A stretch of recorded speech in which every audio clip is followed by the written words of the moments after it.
Hello children, this is for Form 4 Chemistry. In this video, you will find out the elements in group 7 in the periodic table which are called halogens, and also their properties and some of the reactions. First we will see the objectives. So after discussing this chapter, you should be able to know the colors, physical states, and the trends in physical properties of the halogens, and also to understand the displacement reactions of halogens. So first, let us have an introduction to halogens. So first, what are halogens? So halogen means the elements present in group 7 in periodic table. So the atoms of fluorine, chlorine, bromine, iodine and astatine all have 7 electrons in their outer shell. So that means they all belongs to group 7 in the periodic table. So the number of electrons in the outer shell of an atom always determines how it reacts with something. So that means all the elements present in group 7 reacts in a similar way because all have 7 outer electrons. So here apart from that, the halogens are non-metals, and at room temperature they exist as diatomic molecules like F2, Cl2, Br2 and I2. Here we will see the physical properties of halogens, and then first let us see the appearance of those halogens. So when it comes to the appearance, first the color. So normally halogens have a variety of colors. That means for an example, as you can see here, fluorine appears as in a pale yellow in color, and chlorine appear in green in color, then bromine in a red brown color, and iodine. So iodine there are something, because it is normally in solid form, it is appear in gray color, gray solid, and when it comes to the vapor, it appears as a purple in color. So then if we look at the physical states of those halogens, halogens found in diverse physical states. For example, that fluorine and chlorine are normally room temperature, they exist as gases, and bromine normal room temperature, it exists as a liquid, and iodine room temperature found as a solid. And then if we look at the odor, so that all halogens have an unpleasant pungent odors. If we inhale even very small amount, what will happen? That will cause a huge effect on the mainly for the respiratory tract, and sometimes the large quantities may have fatal effect also. So therefore we need to have more safety precautions when we are handling with halogens. So in normally when you are doing the experiments in school labs, so it is very dangerous to handle that fluorine chemicals. So you need to have normally you need to prevent from those poisonous vapors exposed to your body. So when you are handling with like bromine or halogens, it is recommended to use in a fume cupboard.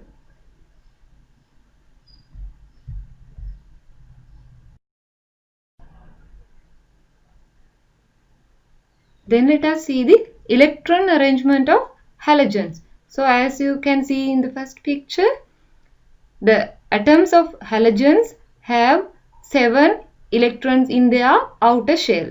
So when it goes down the group, what happened to the atom? The atom size become larger and larger due to the increase in number of outer shells. So normally, since every element in the halogen group have 7 outer electrons, they show tendency to achieve that inert gas configuration. That means in order to obtain that inert gas configuration in their outer shell, they should have 8 electrons. That means octet configuration. So they need only 1 electron to obtain that inert gas configuration. So by accepting 1 electron, they can obtain that inert gas configuration. Therefore, those are very reactive elements.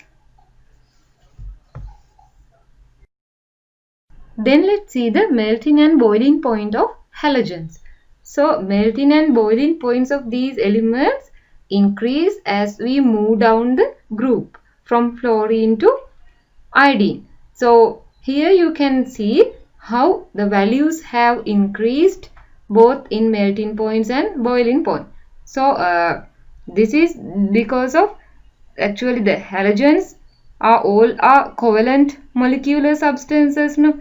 And their melting and boiling points increase with that relative molecular mass also increasing.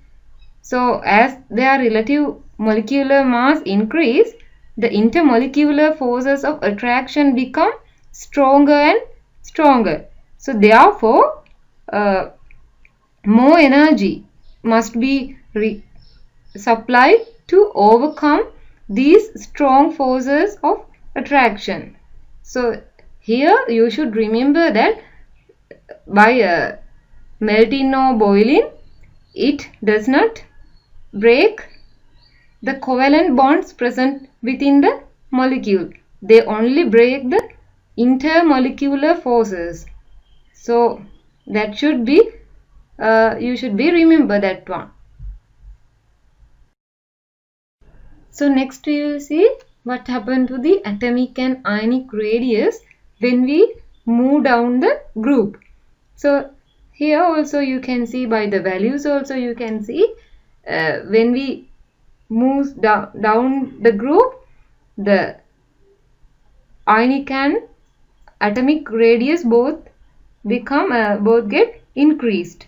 That means it is mainly due to the addition of an extra energy level in each group. When it goes down, there are one energy level increasing. So that is the reason why atomic and ionic radius increasing when it goes down through the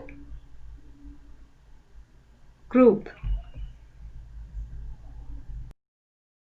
Here let's see the reactions of halogens.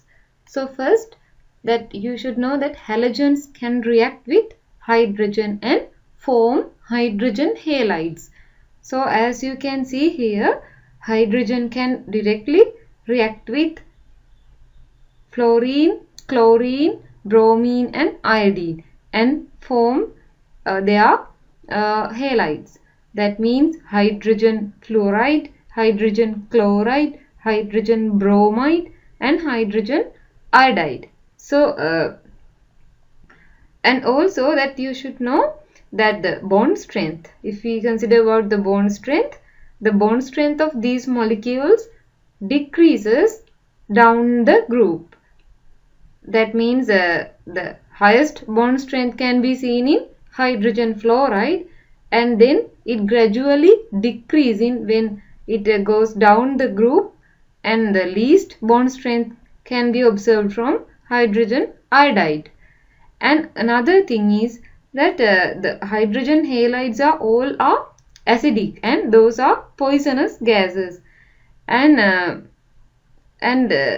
those are soluble in water and react with the water and produce that solution of acid solutions. So for example, hydrochloric gas. The hydrochloric gas, when it dissolves in water, it produces aqueous hydrochloric solution. That means hydrochloric acid it produces.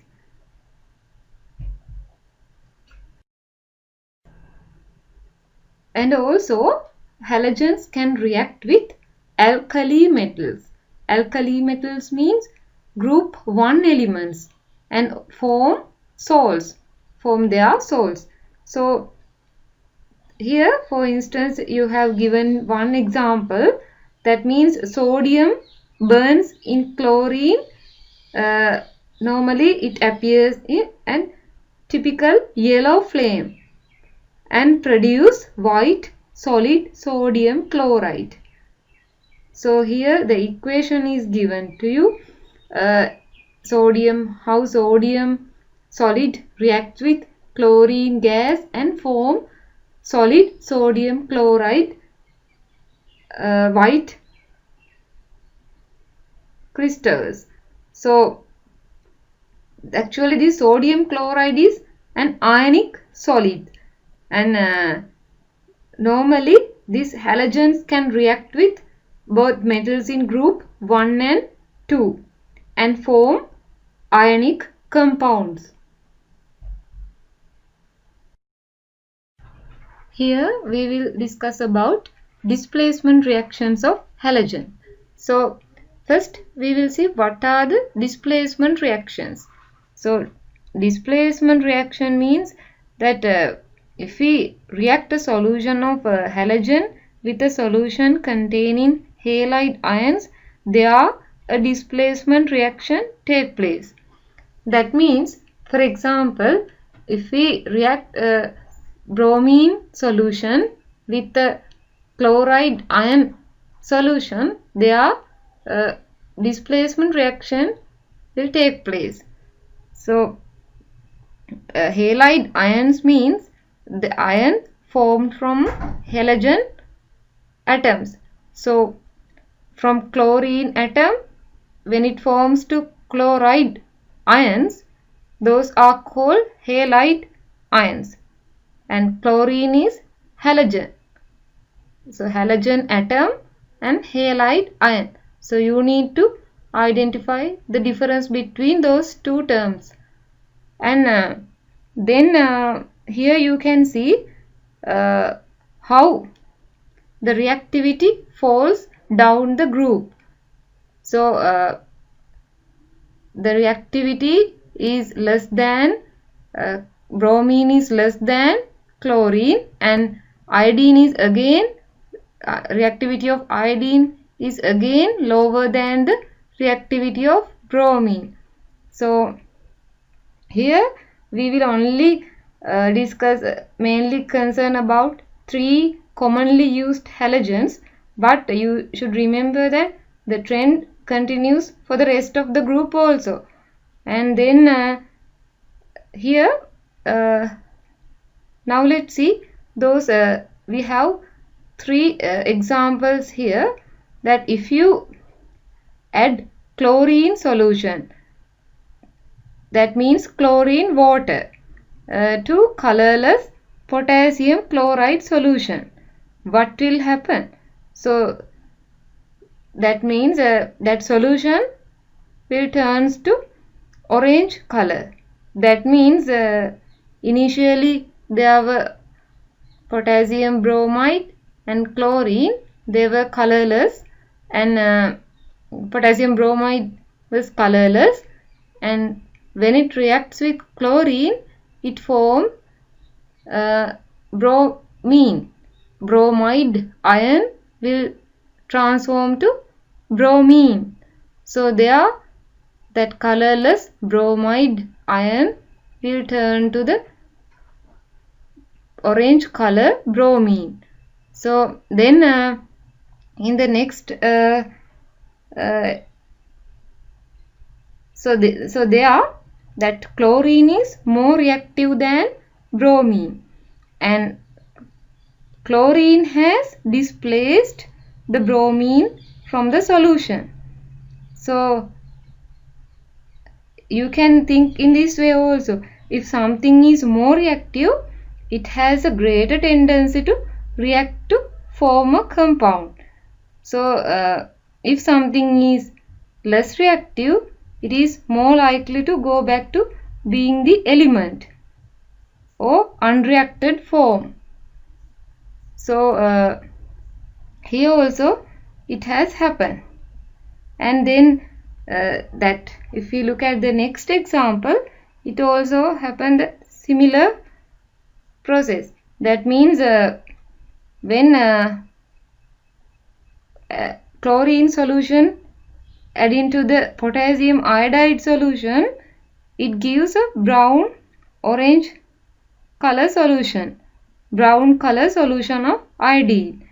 So there also that more reactive bromine displaces the less reactive iodine from the potassium iodide solution. And here also adding that solution, chlorine solution will turn to the whole solution into brown color. Then the next one, they are adding by adding bromine solution, that means bromine water, to colorless potassium iodide solution, it gives a brown color solution of iodine. So there also what happened, that displacement of iodine has take place.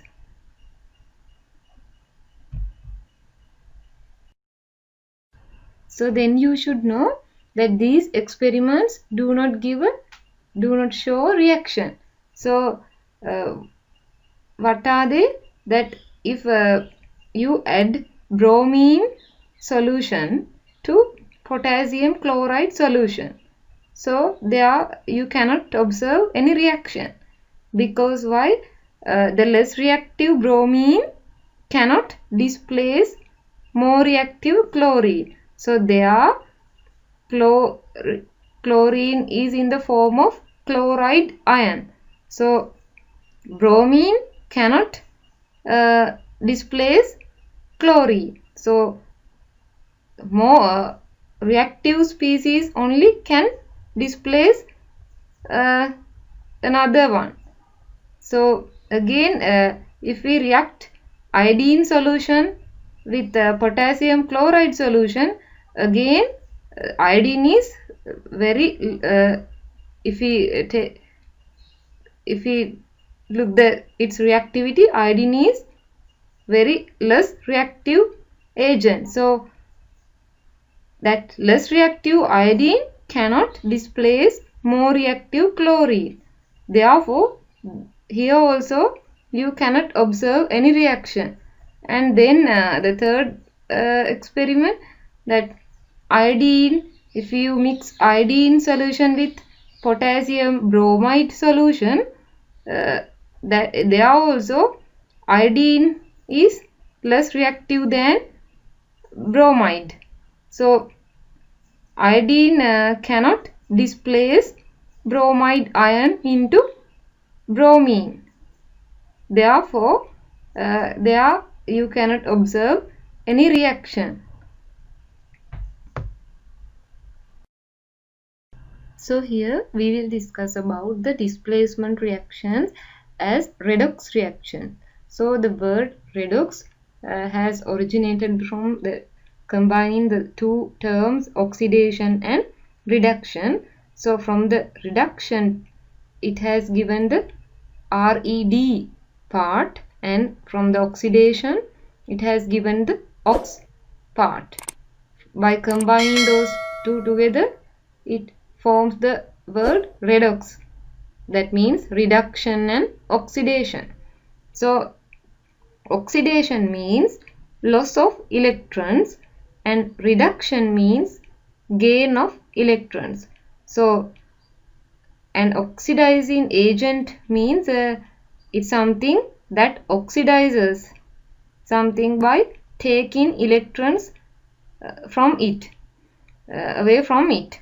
And oxidizing agent accept electrons, and therefore the things that are reduced in a reaction. And a reducing agent is something that reduces something by giving electrons to it. So here you can see 3 examples for that redox reactions. So they are from green color.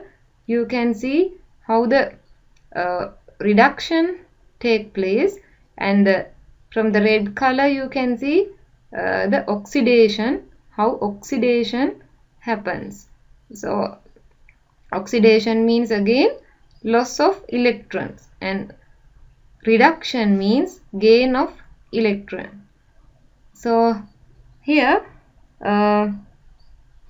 if we look at the these example, in each cases from the first 2, in each cases the chlorine have act as the oxidizing agent.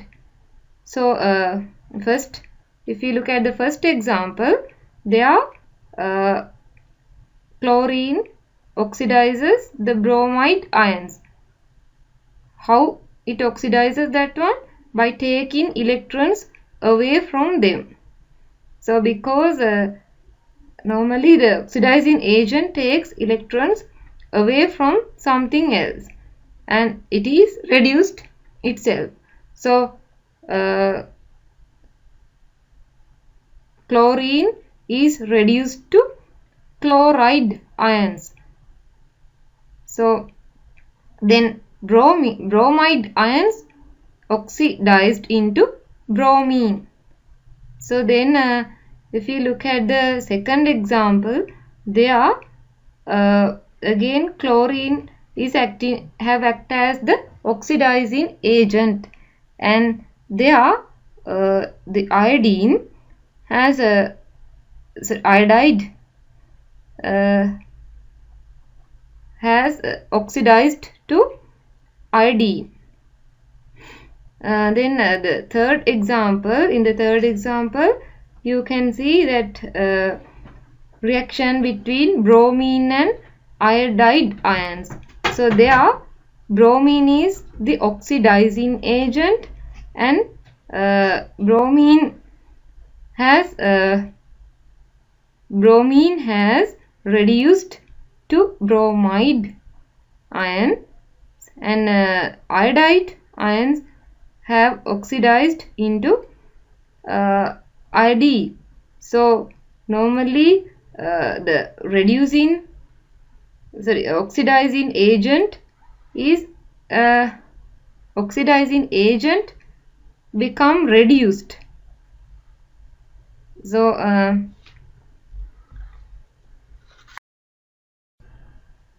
here if we summarize the main features of group 7 elements, you can see that that trends down the group 7, it decreases the reactivity.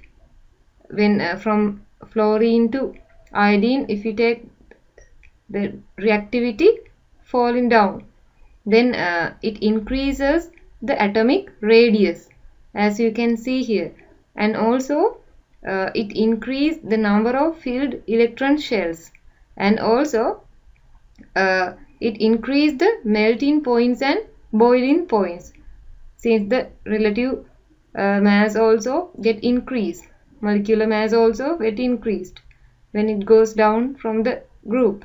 So and then the color of the element also tend to get darker and darker when it goes down the group. So apart from that, so if we summarize the other main features, all have diatomic molecules. That structure is X2, we stand that halogen atom normally from X, letter X, and the diatomic molecule we represent as X2, and from that halogen goes down, its physical state also change from gas to liquid and liquid to solid when it moves down the group. So, and then it forms compound formula with hydrogen halides, hydrogen fluoride, hydrogen chloride, hydrogen iodide after it reacted with hydrogen, and then it forms halide ions in ionic compound, and it replaces elements lower down the group from their source. You can see those summarized points here. Here we will discuss about displacement reactions of halogen. So first we will see what are the displacement reactions. So displacement reaction means that if we react a solution of halogen with a solution containing halide ions, there a displacement reaction take place. That means, for example, if we react a bromine solution with a chloride ion solution, there displacement reaction will take place. So halide ions means the ion formed from halogen atoms.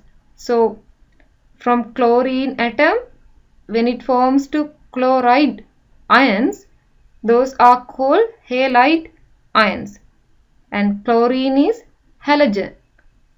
So halogen atom and halide ion. So you need to identify the difference between those two terms. And then here you can see how the reactivity falls down the group. So the reactivity is less than, bromine is less than chlorine, and iodine is again, reactivity of iodine is again lower than the reactivity of bromine.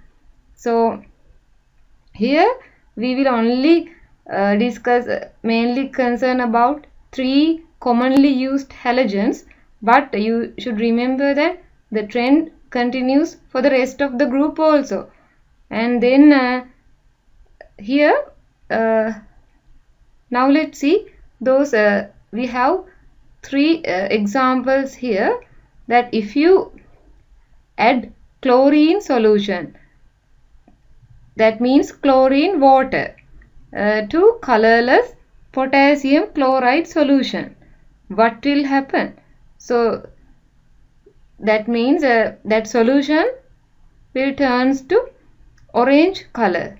That means initially there were potassium bromide and chlorine, they were colorless, and potassium bromide was colorless, and when it reacts with chlorine, it finally, let's identify some of the uses of halogens.